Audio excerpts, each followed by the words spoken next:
Ladies and gentlemen, boys and girls, welcome back to the Woke Blokes podcast. Ryan Hassan from the Centre for Healing here, joined by Nick Goodthang Sutherland. Thank you very much. Bang with an A. Um, How are you, Nick, mate?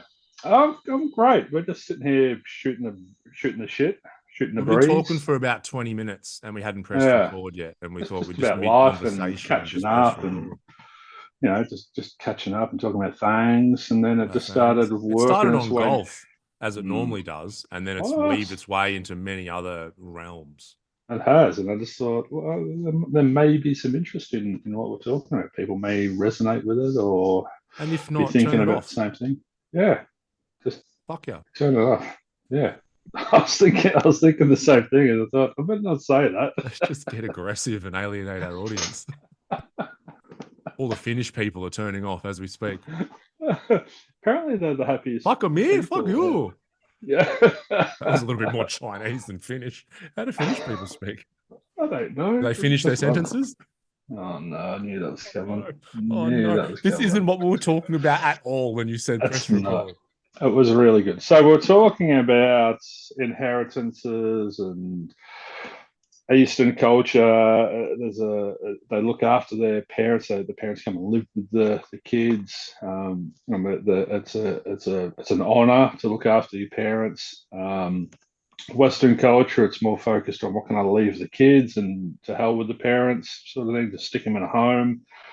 Um, and then we start talking about, yeah, that's right, inheritance and being left something by parents who pass away versus, rich parents just buying something for their kids. And you were saying you're getting Tommy sort of sorted and looked after, but where's that?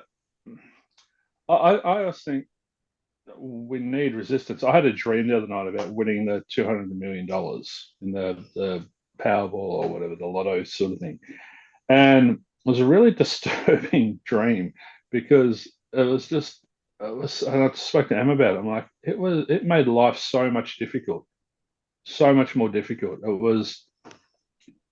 With great power comes great responsibility. I've got $200 million. What do you do with that? How do you just wave a magic wand and make everyone's life easy and stress free? And I was just like, no, that would be doing them a disservice. But then you've got this 200 million, and they've got these expectations. Or this, well, why isn't Nick looking after us? And then it You start alienates getting you. phone calls from friends you haven't heard from in a while. It's like, oh Nick, we got to catch up, mate. And then and then even if it's genuine, I know this is what I do. Even if it was fully genuine, they haven't even known that I won the 200 million. I'd be like, oh, this can't want. He's gonna sell my 200 million. So it's a weird energy, isn't it? Yeah. So what do you do? Like and I was just like, I wouldn't want that. I wouldn't. I'd rather not have that circumstance happen. Like it's I think that's a even with pretty the, good problem to have. well, is it? And this is the thing. Everyone has problems. Yeah. So rich people have rich people problems. Poor people have poor people problems. Single people have single people problems. Parents have parenting problems. I've What are got you laughing at? 99 problems. And you ain't one of them. Yeah. No, we So were talking about it what do you because do? Like what do you do? you Yeah, guys are yeah. rolling along. You guys are rolling along nicely. You've got one child. Tommy is an absolute gun. He's going to get to an age, and he's gonna without asking for it, without wanting it, he's just going to have this thing dumped in his lap at some stage. Yeah, look, it's really weird. Like before we press record, I was talking about I've got this part where I kind of don't like I don't want any help from anyone. And Melissa's a little bit the same. We're just like we'll fucking we don't want help from Fuck the world. anyone. Us versus the world. Not us versus the world. Yeah, I it know is. I've been in that energy before, but it's like just let me do this on my own 2 feet. And it's like, and it's It's the not healthy. It's independence. healthy in one way, but it's not healthy in another way. Because like, if someone comes along and there's a great opportunity and someone offered a bunch of money, I'd be like, nah, because if I achieve my goals, it's not going to be completely fulfilling because I had too much help. But we're always getting help, aren't we? We're always getting help from everywhere. So it's a bit silly. But Well, anyway, we're all interdependent, and you're talking about being more biased to independent. yeah, pretty much. But then anyway, and then I was laughing because You know, it's like, you know, we've set up this a trust with Tommy's pretty much sorted. He's never had to want for anything, and he probably never will have to want for anything. But that kind of annoys me as well. So my main challenge, which is a great challenge to have, is how do you not raise a child who's entitled, who becomes every child's entitled? How do I not raise a child that becomes an entitled adult? And it's putting I think the correct resistance in place so that things don't come easily and that they have to go through um many challenges. One of my things is I think it's really sad if someone's kids have to go through the same challenge as the parents because the parents haven't dealt with it and overcome it. So I always tell this to clients. It's like you don't want your kids not to have problems. You want them to have different set of problems than you've got because you've hopefully worked through it and overcome them. And so it's a weird place to be. Um, I think we do a pretty good job of it so far, but it's going to rear its head more as he gets older into like I guess teenage years and then beyond. What about with Tommy? If you go, all right, when you turn 40, you're going to get $5 million. So it's in a fund or something. It's just going to appreciate or whatever it does. Uh, and but when you're 18, you're going to get $100,000. Right? I would never If do you that. no, just wait. Oh, I'm playing along. I'm playing along. All right, okay. Thank you, Jesus. All right, and so if you if you can turn this $100 million into $5 million when you get to 40, you 100,000, 100 million into 5 million. That's sorry, not a great job. anyone can do That's real easy. that. Anyone can do that. Old Smacky Steve up the road could do that in the blink of an eye. So, so we go, your old mate, Yeah. your I think I old was that prison, guy at one point. your old cellmate. Um, So turn that 100,000 into 5 mil, and you get the other 5 mil. So he's got to learn how to go. But there's a kicker when he gets to 40 and he gets to 5 mil, he has to give that 5 million away. That's it's a good scenario. I like it in principle, but I'm at this point. I would want to give him money if you want to start a business. You know, education, obviously, having experiences there. But I think, yeah, I like the idea of giving money to create something in the world. You know, that can have a bit of an impact, at least on a community level. Yeah, and I think it's about helping your kids to stand on their own 2 feet. And here's 100 grand to start a business, but you got to pay me back with interest. And Em and I, I'm not a parent, so I don't have that energy within me at the moment. And so I don't know if it's a male female thing or what it is, but I think Em would probably just give him the 100 grand. And what do you mean they have to pay interest back? That's so mean. I think they'd have a different It's philosophy a difficult to it. because there's this innate, and it's in definitely in both parents, and it's maybe more because of that nurturing side of the female. But it's like if I see any type of suffering or discomfort in my child, I want that to end. It's like the Mm, worst thing in the world. But mm. there's degrees of discomfort, you know, there's probably Well, there's healthy stress and unhealthy exactly. stress. And so distinguishing or discerning between those two, I think that's the crux of it, isn't it? So that's the role of a good parent is to be able to observe and discern when a child is in healthy stress and regulate themselves to not be activated into saving the day. And it's just to because so much of what we say is non-verbal. So essentially, if your kid's struggling, it's like when they're trying to stand, literally, and toddlers, and they're trying to stand and walk. It's like, I trust you to do this. I'm not going to intervene here. I trust that you're going to figure this out, and I trust that you're going to be better for having, had that struggle, essentially. So I think that theme needs to carry on through life, and it's that finding that balance between, oh, okay, this is healthy stress. I'm not going to interfere or get involved here.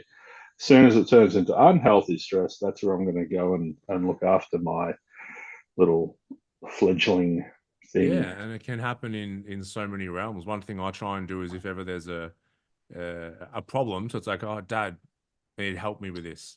then I'll always say, okay, how are we going to solve this problem? Like, let's do it Mm, together. And ideally, mm, because one of the things I noticed early on was, especially when he was, not real confident on his feet, and we'd be at a playground, he'd be like jumping from rock to rock. And in my head, I'm like, this cunt's going to fucking smash his head on a rock and, brain damage for the rest of his life. That's the anxiety of a parent talking.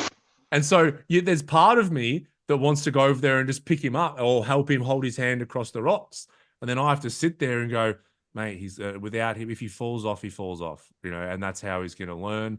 That's how he's going to gain confidence in himself. And, you have to watch them do that. It's like a social situation. If there's an issue socially, oh, dad, these boys were saying this to me. And then I charge in there and, threaten these young kids and try and solve the issue myself. That doesn't build any type of resilience in him of going back and tackling that problem. And it's hard because you have to discern.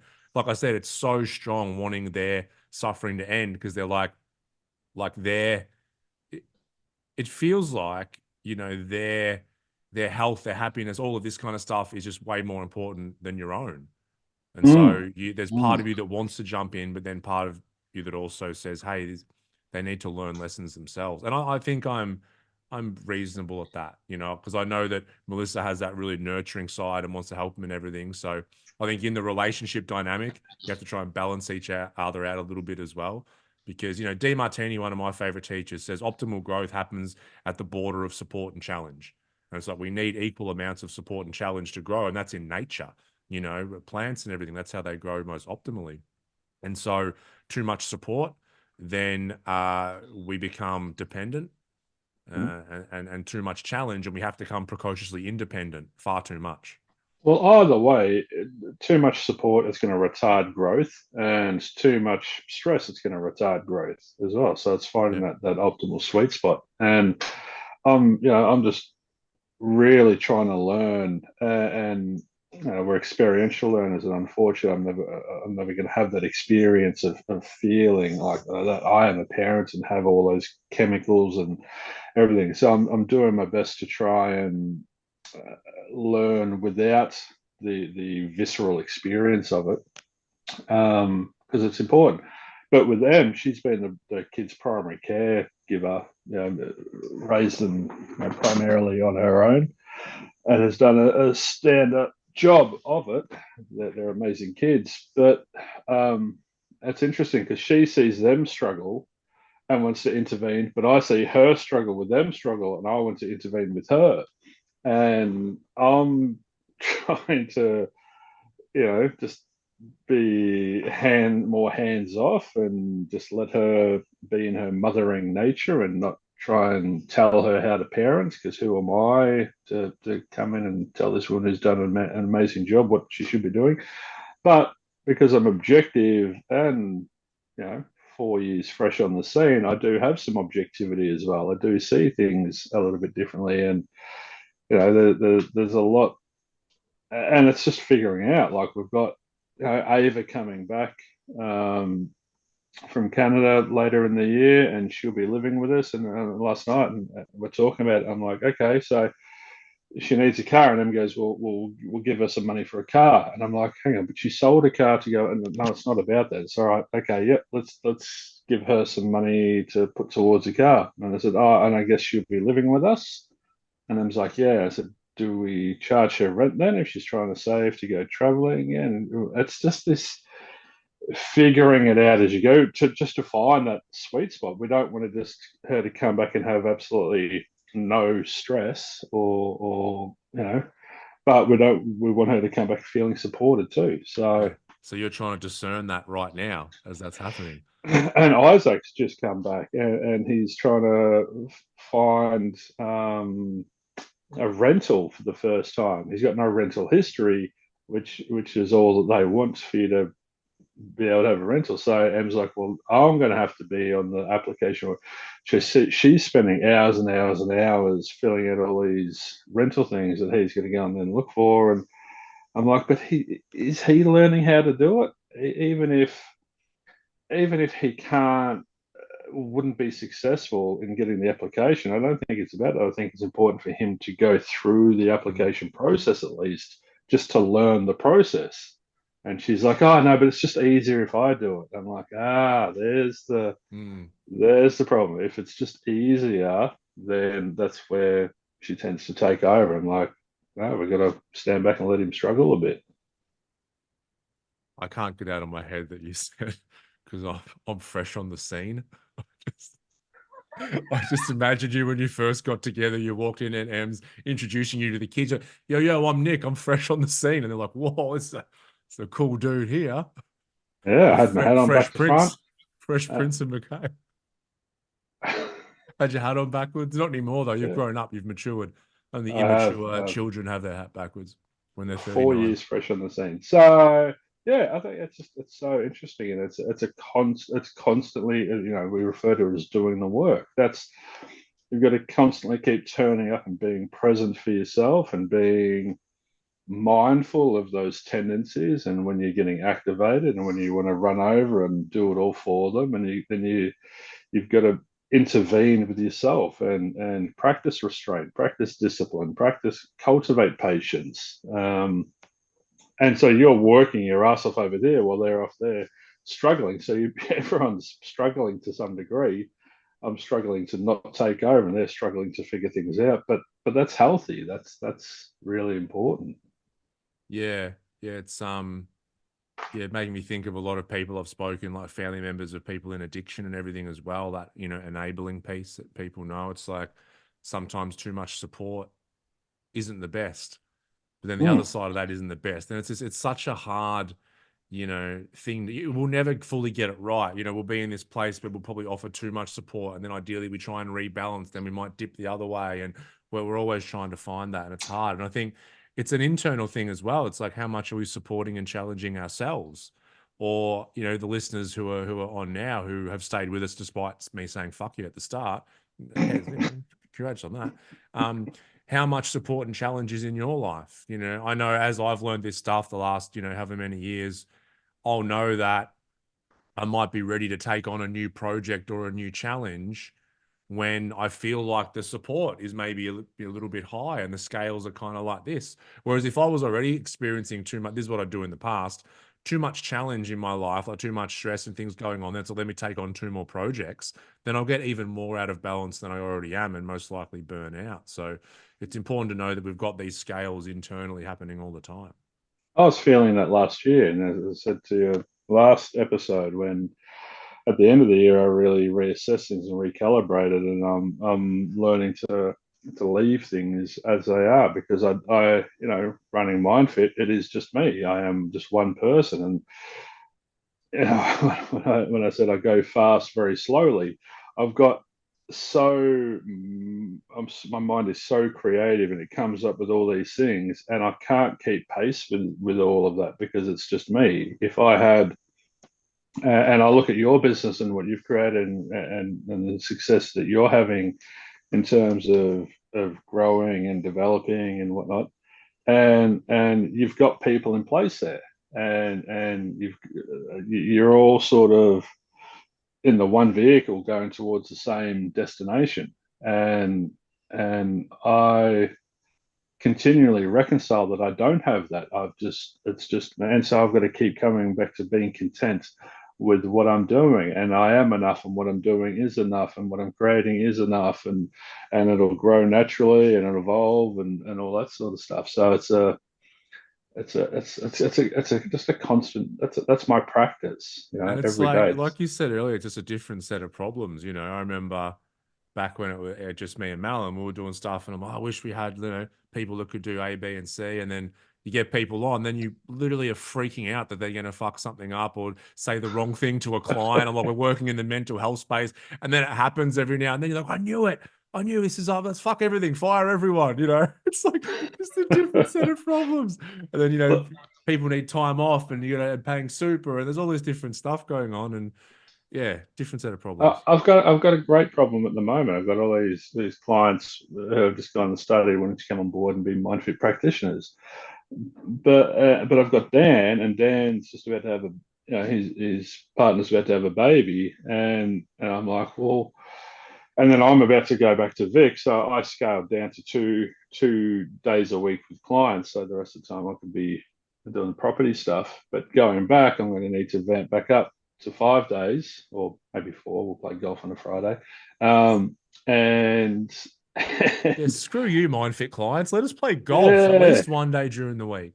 So it's selfish. balance. It's all about balance. Okay. And then dancing. And so I'm sitting here going, right, there's this opportunity for, but I feel that weight of responsibility. How can I get enough clients to fill their days and more Dan's days and then more practitioners and I'm noticing I'm not wanting that responsibility. I'm going, no, you can run your own business. I'll train you up as a Mindfit practitioner, or you can use a Mindfit methodology or whatever.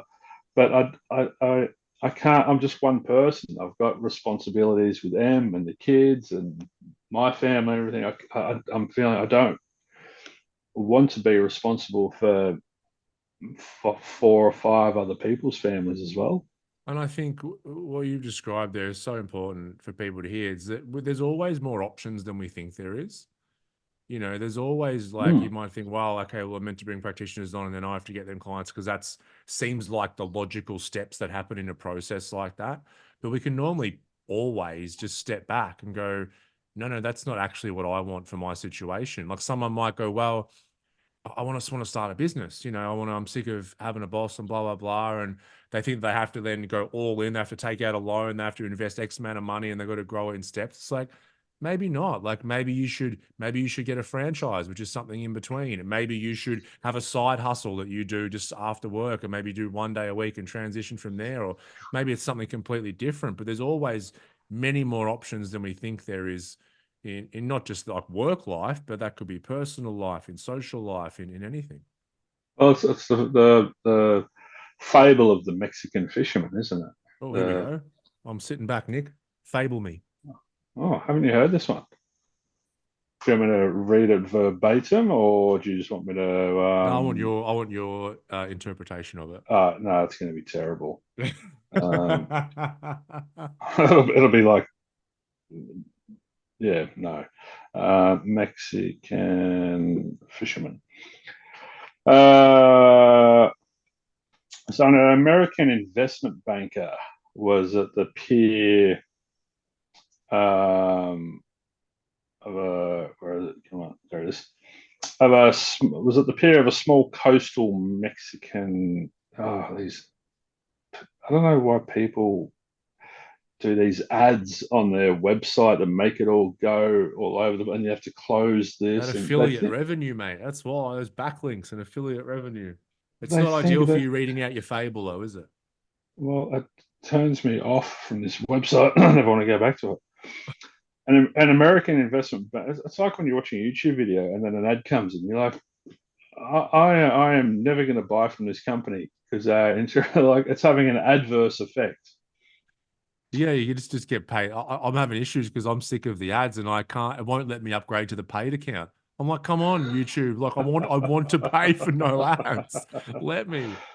All right, an American investment banker was at the pier of a small coastal Mexican village when a small boat with just one fisherman docked. Inside the small boat were several large yellowfin tuna. The American complimented the Mexican on the quality of his fish and asked how long it took to catch them. The Mexican replied, and no, I'm not doing accents, only a little while. The American then asked why he didn't stay out longer and catch more fish. The Mexican said he had enough to support his family's immediate needs. The American then asked, but what do you do with the rest of your time? The Mexican fisherman said, I sleep late, I fish, I play with my children, take siestas with my wife, Maria, stroll into the village each evening and catch up with friends, or I sip wine, play guitar with my amigos. I have a full and busy life. The American scoffed. I am a Harvard MBA and could help you. You should spend more time fishing and then with the proceeds buy a bigger boat. With the proceeds from the bigger boat, you could buy several boats. Eventually, you would have a fleet of fishing boats. Instead of selling your catch to middlemen, you would sell directly to the processor, eventually open your own cannery. You would control the product, processing, and distribution. You would need to leave this small coastal fishing village and move to Mexico City, then LA, and eventually New York City, where you will run your expanding enterprise. The Mexican fisherman asked, but how long will this all take? And the American replied, 15 to 20 years. Well, what then? Asked the Mexican. The American laughed and said, that's the best part. When the time is right, you would announce an IPO and sell your company's stock to the public and become very rich. You would make millions. Millions? Then what? The American said, then you would retire, move to a small coastal fishing village where you would sleep late, fish a little, play with your kids, take siestas with your wife, stroll to the village in the evenings where you could sip wine and play guitar with your amigos. Very good. Get the moral of the story? I do. I do. Yeah. Very good. In the other one that I've read, he said, "Well, I'm already doing all that now. Why would I take 10 to 20 years just to do what I'm doing now?" So,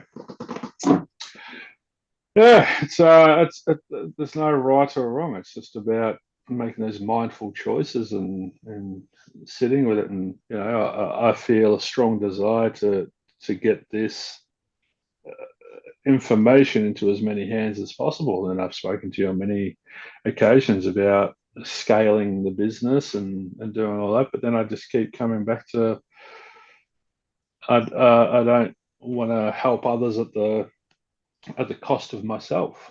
Um, so and I don't know how to do it, and that's something that's really important that people skip as well.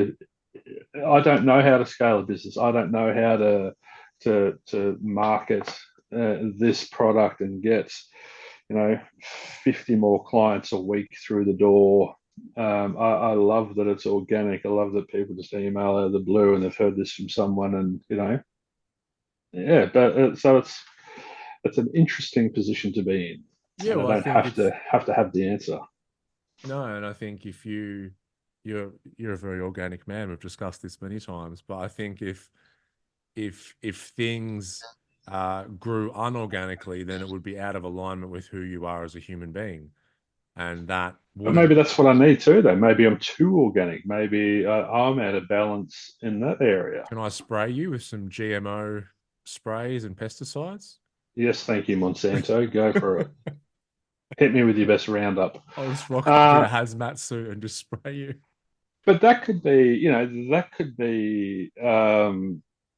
disguised as a limiting belief. That could be Yeah, anxiety. That could be me trying to protect myself from flourishing and from growing, and because or getting too uncomfortable.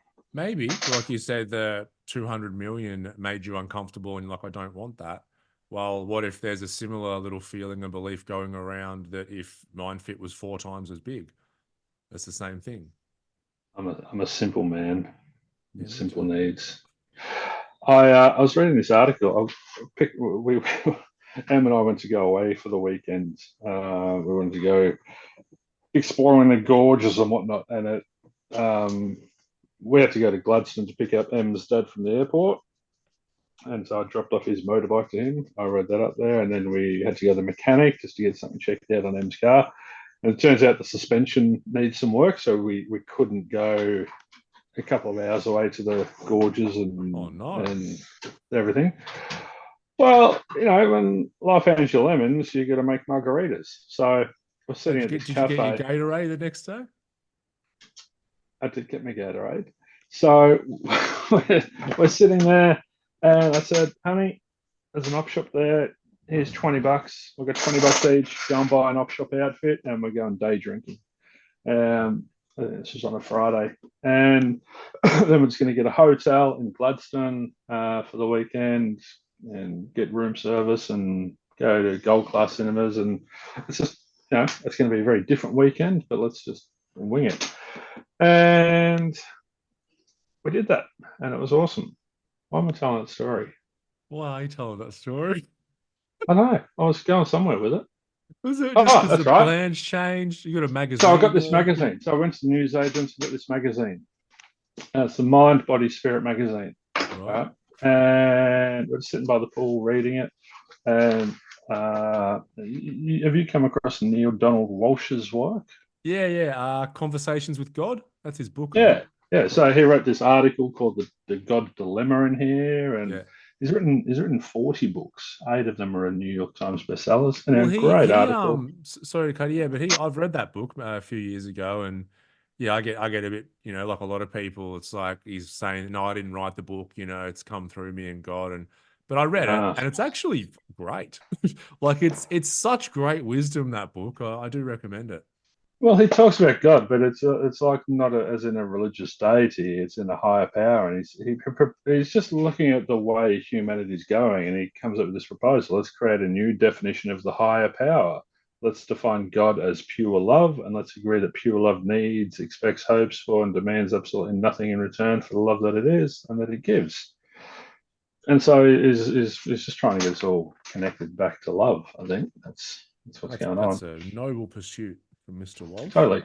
But the next article, when oneness leads to goodness, the spiritual source of altruism, Yep. and my understanding of altruism was just you give to the good, and this is coming back to what we were talking about before, because charity is a real interesting one.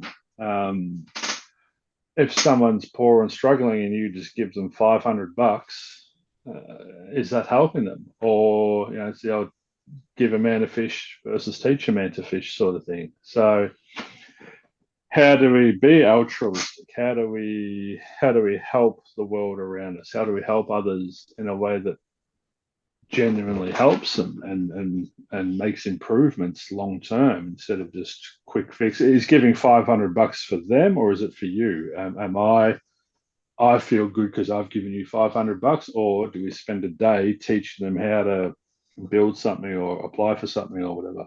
Yeah, that's I guess the shadow side of altruism. It's like, it's making me feel good, or if I think I'm doing the right thing, then that makes me a good person or makes me accepted, which is essentially just trying to overcome some sort of deficiency.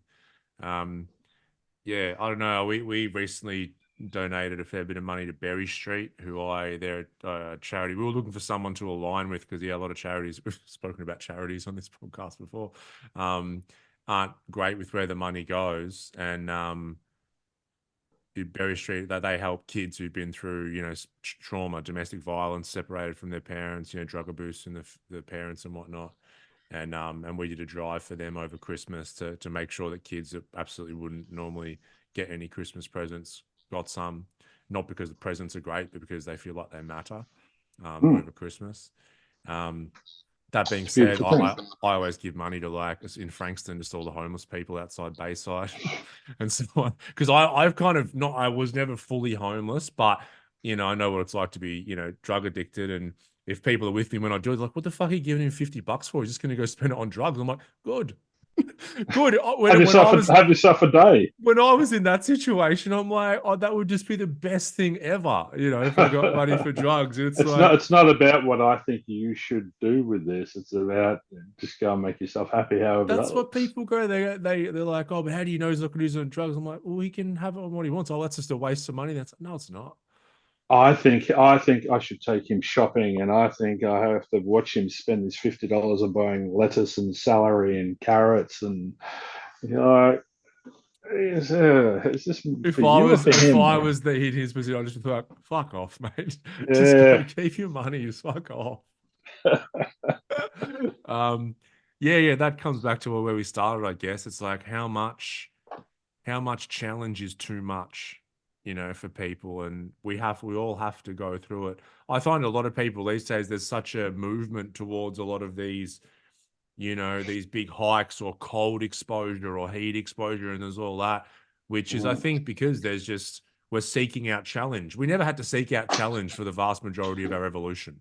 It was very natural that we were challenged on an absolute daily basis in a big way. Whereas now we're in a very much supported environment. I have no, I don't know. It's not like I don't know when I'm going to get food again, or I don't know if I'm going to have shelter again and all that kind of thing. And so we're really overly supported from a cultural point of view. So a lot of people are seeking out challenge. Some people will seek out drama in their life because they just want that challenge going on, then complain about that drama, which is quite funny. I'm trying to find this thing. I saw a reel from a comedian, and I wasn't really a fan of the way he was. He was a typical. I don't like stereotypes, but typical American yelling at the audience. This. He's got this very heightened sort of energy about it. Yeah. But he was yelling at whatever the generation is under our generation, and he's like, it was all about mindfulness, and he's like, I didn't realize I was a guru. He goes, because when we grew up, we were mindful so much of the time. You're sitting on a bus, you're watching the condensation drip. You're taking a shit, you're taking a shit. You're doing all these things, and there was no streaming service in your pocket. There was no you weren't able to distract your mind and get taken out of the present moment so easily. And I was just like, wow, it's actually very insightful. It I was was it was reading the really times interesting. tables on the back of the door. Did you have that one growing up or not? Yeah, Yeah. yeah, I was listening to there's a podcast. We've got when we are in the car, I found like a kids podcast, like a learning one. It's really cool. Called Brains On podcast. And they just do, these 25-minute episodes on different topics. And one of them was on boredom. Kind of why do we get bored, or can boredom be a good thing? And they have normally a scientist who's a researcher in the particular area that episode is on. And this one was saying that boredom has only really been a thing in probably the last 150 to 200 years. And it's like yeah, right. before that, like no one classified the thing that it'd be like just downtime or times when nothing's happening, and you're finding something else to do, or you do something, have creative solution to what's happening. But only since we've had the more stimulus that we have, the more bored that we feel, which is hilarious. But it's also linked with mental health issues, mental illness, suicide. All of those. Um, all the data around that is increasing because we're becoming more disconnected. We're becoming more bored. We're becoming more switched off. We're just not helping ourselves at all. And I think that's because there's no purpose in 99.9% of the stimulation that we receive. And I think to live a fulfilling life, you have to be living purposefully and have some sort of purpose that you're living. Otherwise, it's all, I know when I like scroll Instagram or something, and I'll, unless I get a message from you or I tag you in something with funny and golf related. If I scroll for like 5 minutes, I'm like, there's just like an empty feeling. I'm just like, Yeah, what the fuck is yeah. It's that? a Like, very low nutritional calorie. it is. It's just so. It's. Yeah, I don't feel like guilty or shameful or anything. It's just empty. It's void. yeah. You just come into this and there's nothing in no goodness in this at all. It's like, remember Viktor Frankl episode, and a man who has no sense of purpose will distract himself with pleasure.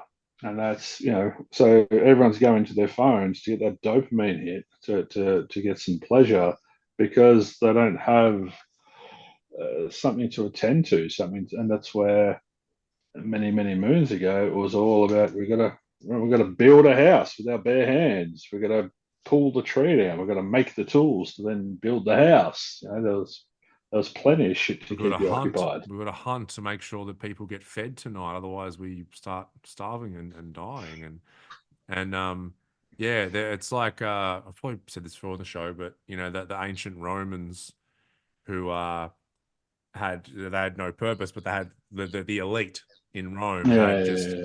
had everything. Like there was no restriction on resources. And it starts off with the best wine and sleeping with a beautiful woman, and then it becomes more wine and more women and more wine, and they ended up And then in these, sleeping with beautiful men, and then sleeping with yeah, and then beautiful in these weird children. rituals where they would start to harm the people they had sex with, and then they'd end up in these really odd, like, just disgusting rituals, because like you can't, the continual, and fuck, I know this from experience, the continual hitting of the pleasure button, there's no destination. All you are left with is wanting more Mm. afterwards, and that just doesn't end. It's a black hole, isn't it? It is. It is a Black black hole. hole. It's a And good way that's of where describing it. so you could spend an hour on your device and scrolling mindlessly and having a chuckle at this or getting agitated at that or whatever. Or you could, and that's dopamine.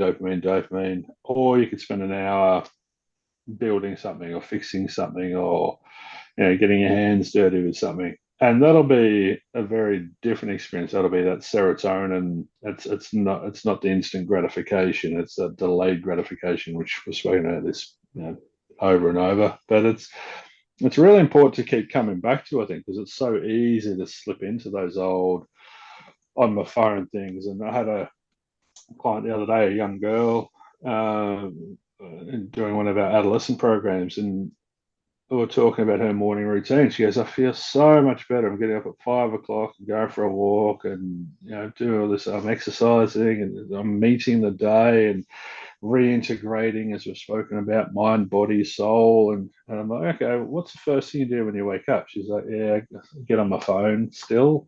And I'm like, "Okay." And I'm not going to tell you to do it or not do it, but we had this conversation around it.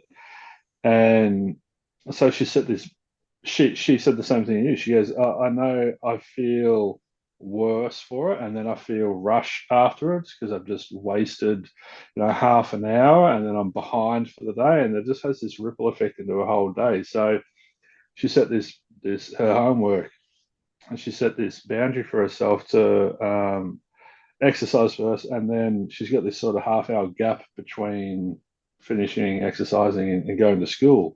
So she said, that's when I'll jump on my phone to catch up with what people are going on, but I'll do it deliberately. I'll only have 10 minutes on there. And so, there's this 13-year-old girl setting these really healthy boundaries for That's herself. incredible. That's How good is it? incredible. Oh, That's dude, amazing. That mind is blowing. amazing. I wanted to I've ask got you, the wiggles at me for a we minute have there the with those Wiggles. fingers. If you were supreme leader of the Finger whole me. Go world, on. Go on. if you were the supreme leader of the whole world, Okay. I'm easily stepping into that role. Please go on. I know. What would you decree? What's the one sort of standard that you would set? Everyone has to do this. What's the one thing that you go? Well, I can't, Every don't think. human. Well, but how would you police it? My thing would just be It's kindness. not Just be about kind. policing. Kindness. Be kind to other human beings. That's it. Okay. That's the number one. So that's great in theory, but then people go, "Oh, well, I don't know how to be kind, or I'm just a prick, or I've got unhealed trauma, or I don't have the capacity to be kind." Well, So then you you'd have to just gave put me things in one place. decree. Oh, you would have Yeah. to put things in place. What would you put in place? Well, it all has to start with at the start of life, doesn't it? To have a flow and effect. Mm-hmm. Educating parents even before they conceive about their mental and emotional health. That's where Oh. it starts. And then in utero, regular Mm. appointments and education around that baby's health. Mm. Um, it's just on a macro level, everything's so hard to police. It's a classic. I remember this when I was a kid. People would say, you have to go through all these things and do a test to get your license and drive a car, but anyone just can become a dad, And then so people, this is going to sound bad, but people in low socioeconomic areas of places that didn't have as good education and everything, they produce more children. So it's like, but then how do you resolve that problem? Do you come China, have a bloody one child policy? I don't think that's right either. So there's a lot of factors that You're go into it. supreme leader. You can do what you like. I can do what I like. Yeah. Um, I'm I not think saying we come up with just all the answers, but I just wanted to because I had this thought the other day, and I was daydreaming while mowing the lawn. I thought, oh, if I was supreme leader, what would I do? and and it would be to normalize doing the work. And I think it stemmed from a conversation Emma and I were having, and she's coming on board Myndfit and doing And how the would you do that? stuff. Well, it's like coming to this realization that none of us get through unscathed. All right, so imagine it's just accepted that, like going to school, it's like going to Mindfit is the same thing. It's a imposed system. Everyone, it's normalized. Everyone goes to school. You have to go to school, and no one's born and then just at the age of 4 signs an agreement. So yes, I agree to going to school. It's just we're sort of shoved into it. So I just normalized it because with this 13-year-old girl, I was like, shit, like it's imagine if everyone just came into this realization and it wasn't seen as therapy or it wasn't seen as anything like that. There was no mention of mental health or mental illness or anything. It was just about developing as a human being. Really, it's like that EQ. There's so much of a bias has been on IQ and learn more, be more, do more, have more, accumulate more, and that's a deficiency. But if imagine if there was EQ was just a standard that everyone had to go and develop their EQ. It'd I be completely and utterly agree with you. I'm talking about the same thing as developing that EQ from when children are preconception and through being born. I'm trying to think of like something that could be easy to enforce, like a blanket thing, and I'm like, would like completely getting rid of social media, AI, all this kind of stuff. Would that make it better? But I think yes. it would, but it's like you can't. We've gone from no internet to artificial intelligence in 25 years. In the grand scheme of the whole fucking universe, 25 in less than a blink of an This eye. mightn't actually be two guys talking to you on the podcast now. We just could be AI generated. We could be. There's a few glitches with the Nick one, but the Ryan Yeah, one's all right. it's still got its ego intact. That's good. It's Programmed. imagine that 25 years we've gone from no internet, no phone, no devices to artificial intelligence. It's too quick. Yeah. I remember when the internet first came out, I think it was like year seven, it might have come into the school. We were on computers and there was the internet. And I vividly remember we'd find there'd be some websites we'd be like, oh my God, you can find out about this on it. And then one of the kids, I remember Maddie, he was on a website and he really liked it. Because he was reading, who knows what it was about gaming or something. And I remember I got the same website on my computer because we were used to like Microsoft Word and shit. And I just highlighted the text on the page. And I'm like, I'm going to delete this, Maddie. And I went to delete it. He's like, no, don't fucking delete it. He thought you could just delete shit off the internet. We'd uh, go to these chat rooms and you enter I remember MSN Messenger was the one. yeah, It was yeah. like MSN. Was it ICQ was before that, a little flower. Um, but yeah, since then, look how far it's come. It's crazy. I remember being a teenager trying to look up nude pictures of ladies, and it'd try and load, and it'd like load one line at a time of the image. This like really pixelated image would take like That's a 10 minutes it's to a really load. it's a really challenging wank, isn't it? It's such a great line. Now it's like fucking every kid, every teenager's got HD porn, anything they want to fucking watch in the entire universe in their pocket. You can see each hair follicle where On that it's just scrotum. it's too on the scrotum. Yeah. I'm only looking at guys' scrotums in porn. Clearly. You've really you've really Where are you changed looking? you've really changed your palate over the years. Where are you Um, looking? is that because it was too long? There was one line to look at nude women saying, "Oh, I'm not looking at women anymore. I'm just gonna."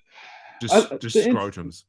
The internet is so revealing. It's just revealing our nature, and uh, you know, I don't know the numbers or anything, but I imagine so much of the internet. Imagine the internet as a as an entity, as a swimming pool or something. So much of the internet would be porn or darkness or that end of the spectrum, Yep. and that's us. We are the internet. That's just a reflection of us, and there's a lot of impurities. Oh yeah. So There's a so lot of many impurities impurities. Yeah, no, it'd be interesting. Like if people could have their browser histories shown, you on their know. tombstone, Oh, on their grave. their favorited sites. Yeah, it's just a screen on the tombstone, just repeatedly going through Oh all their no. favorite sites and all their browser history. That'd smarten things up a bit, wouldn't it? It You'd would. think It would. twice. You'd think twice Yeah. about it. Yeah. It is an entity though, isn't it? That's what I think now. Even like if I see someone commenting and like it might be an individual, I'm just like, oh, that's the internet. That's just the internet. Like the internet reveals certain parts of us. There's certain people who have certain natures that are louder on the internet. And you can kind of just be, oh, that's the internet. Not like, oh, I can't believe that person said that. It's like, no, that's just the internet. I had a conversation with a client about it the other day, and I was like, where's that line? But the standard that we walk past is the standard that we accept. And you see these comments or these posts with misinformation or these people commenting very ignorantly. It's just, oh, I believe this. And do you spend time and energy on trying to correct things, or do you just keep walking past it because on some level you're like, it's not going to make a difference. It's just gonna go on and on and on. So if we Depends don't on the correct context. things, well, yeah, it does.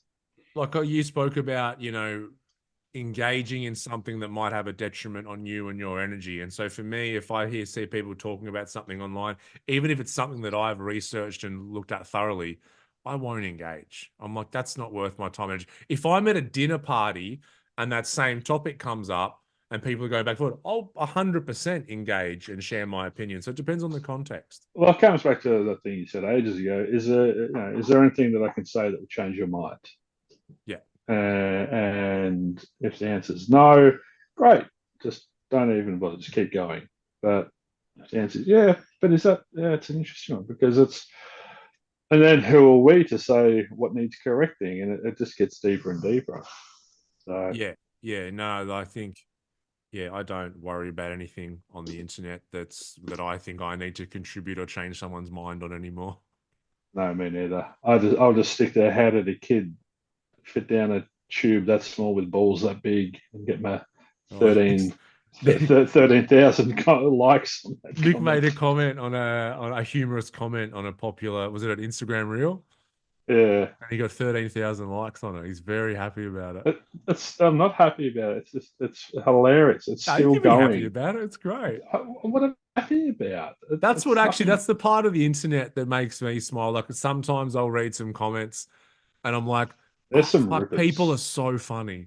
Like they're just so funny. And normally it's when it's like at the expense of themselves or, yeah, I love it. I love some of that stuff. but then you get the opposite end of the spectrum as well. So Yeah. it's all there. We are the internet. It's just a mirror. We are the internet. Blurp, blurp, blurp. All right, well, that's us. I'm going to go. All right. Do you want to pull an angel card for me? Sure. Tell me when to stop shuffling. Archangel Metatron today, please. You Now, can't demand. You can't demand. I'm the ruler of the world. I could do what the fuck I want. I decree Yeah, that I get the sorry. correct angel You, card that I you want. decree that Buddha. You decree that Buddha is now an angel. That's what you're decreeing. Tell me when to stop scrolling. Now. What does our supreme leader need? Yeah, what do I need? Pure livelihood. Yeah, okay. Okay. Perfect for a supreme leader. Your work is to discover your world and then, with all your heart, give yourself to it. Inside each of us, there is a longing to do work that helps others experience greater happiness and joy, work that builds a better world.